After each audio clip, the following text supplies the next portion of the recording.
بسم اللہ الرحمن الرحیم۔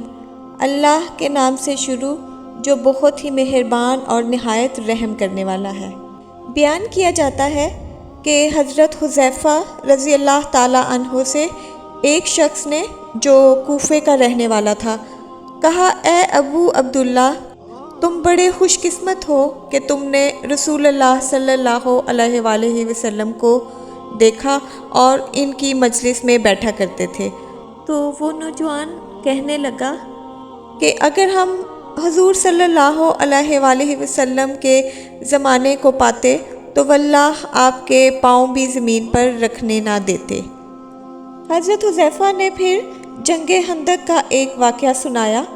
وہ فرماتے ہیں کہ جنگ خندق کے موقع پر رسول اللہ صلی اللہ علیہ وآلہ وسلم رات تک نماز پڑھتے رہے۔ فارغ ہو کر دریافت کیا کہ کوئی ہے جو جا کر لشکر کفار کی خبر لائے۔ اللہ کے نبی وعدہ کرتے ہیں کہ وہ جنت میں داخل ہوگا۔ کوئی کھڑا نہ ہوا کیونکہ خوف کی، بھوک کی، سردی کی انتہا تھی۔ بھوک کے مارے پیٹ کمر سے لگے ہوئے تھے، سردی کے مارے دانت بج رہے تھے۔ پھر آپ صلی اللہ علیہ وآلہ وسلم نے فرمایا، کوئی ہے جو جا کر خبر لا کر دے کہ مخالفین کیا کر رہے ہیں؟ اللہ کے رسول اسے مطمئن کرتے ہیں کہ وہ ضرور واپس آئے گا، اور میری دعا ہے کہ اللہ تعالیٰ اسے جنت میں میرا رفیق کرے گا۔ میرا نام لے کر رسول اللہ صلی اللہ علیہ وآلہ وسلم نے آواز دی، حذیفہ تو جا اور دیکھ کہ وہ اس وقت کیا کر رہے ہیں۔ دیکھ جب تک میرے پاس واپس نہ پہنچ جائے کوئی نیا کام نہ کرنا۔ میں نے بہت خوب کہہ کر اپنی راہ لی اور جرأت کر کے مشرق میں گھس گیا۔ وہاں جا کر عجیب حال دیکھا کہ نہ دکھائی دینے والا اللہ کا لشکر اپنا کام پھرتی سے کر رہا تھا۔ چولہوں پر سے دیگیں ہوا نے الٹ دی تھیں، سارے خیمے اکھڑ گئے تھے، آگ وہ لوگ جلا نہیں سکتے تھے اور کوئی چیز اپنے ٹھکانے پر نہیں رہی تھی۔ اسی وقت ابو سفیان کھڑا ہوا اور بآواز بلند کہنے لگا، اے قریشیو، اپنے اپنے ساتھی سے ہوشیار ہو جاؤ، اپنے ساتھی کو دیکھ بھال لو، ایسا نہ ہو کہ کوئی غیر کھڑا ہو۔ میں نے یہ سنتے ہی میرے پاس جو ایک قریشی نوجوان تھا اس کا ہاتھ پکڑ لیا اور اس سے پوچھا، تو کون ہے؟ اس نے کہا، میں فلاں بن فلاں ہوں۔ میں نے کہا، اب ہوشیار رہنا۔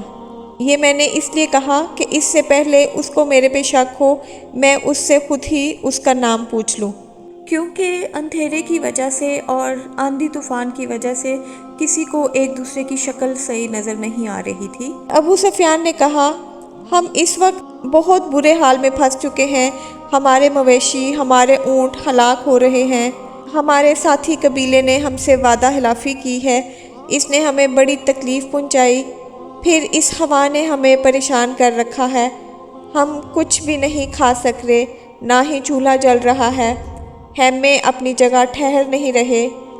اور ابو سفیان بولا، میں تو تنگ آ گیا ہوں اور میں نے تو ارادہ کر لیا ہے کہ واپس ہو جاؤں، بس میں تم سب کو حکم دیتا ہوں کہ واپس چلو۔ اتنا کہتے ہی اپنے اونٹ پر جو بندھا ہوا بیٹھا تھا چڑھ گیا اور اسے پاؤں مارا کہ وہ 3 پاؤں سے ہی کھڑا ہو گیا، پھر اس کا پاؤں کھلا۔ اس وقت ایسا موقع تھا کہ میں ایک تیر میں ہی ابو سفیان کا کام تمام کر سکتا تھا، لیکن رسول اللہ صلی اللہ علیہ وآلہ وسلم نے مجھ سے فرمایا تھا کہ کوئی نیا کام نہ کرنا، اس لیے میں نے اپنے دل کو روک لیا۔ پھر میں واپس لوٹا اور اپنے لشکر میں آ گیا۔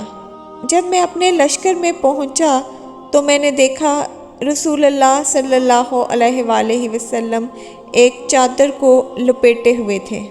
آپ نے مجھے دیکھ کر اپنے پیروں کے درمیان بٹھا لیا اور چادر مجھے بھی اڑا دی، پھر رکوع و سجود کیا اور میں وہی چادر اوڑے بیٹھا رہا۔ جب آپ فارغ ہوئے تو میں نے سارا واقعہ بیان کیا۔ قریشیوں کے واپس لوٹ جانے کی خبر ان کو پہنچائی تو انہوں نے بھی سامان باندھا اور واپس لوٹ گئے۔ روایت میں ہے کہ حضرت حذیفہ رضی اللہ تعالی عنہ فرماتے ہیں، جب میں چلا تو باوجود کڑاکے کی سردی کے مجھے یہ محسوس ہوتا تھا کہ گویا میں کسی گرم حمام میں ہوں۔ اور جب میں واپس آیا اس وقت بھی مجھے کوئی سردی محسوس نہ ہوئی، بلکہ یہ معلوم ہو رہا تھا گویا میں حمام میں چل رہا ہوں۔ ہاں، جب حضور صلی اللہ علیہ وآلہ وسلم کے پاس پہنچ گیا تو بڑے زور کی سردی لگنے لگی اور میں کپ کپانے لگا۔ تو حضور صلی اللہ علیہ وآلہ وسلم نے مجھے اپنی چادر اڑا دی اور میں جب چادر کو اوڑھ کر لیٹا تو مجھے نیند آ گئی اور صبح تک سویا رہا۔ پھر صبح خود رسول اللہ صلی اللہ علیہ وآلہ وسلم نے مجھے یہ کہہ کر جگایا، اے سونے والے بیدار ہو جا۔ اور روایت میں یہ بھی ہے کہ جب اس تابعی نے کہا کہ کاش ہم رسول اللہ کو دیکھتے اور آپ کے زمانے کو پاتے، تو حذیفہ رضی اللہ تعالیٰ عنہ نے کہا کاش تم جیسا ایمان ہمیں بھی نصیب ہوتا کہ باوجود نہ دیکھنے کے آپ سب پورا اور پختہ عقیدہ رکھتے ہیں۔ تو یہ تھا حضرت حذیفہ رضی اللہ تعالیٰ عنہ کی جاسوسی کا ایک چھوٹا سا واقعہ۔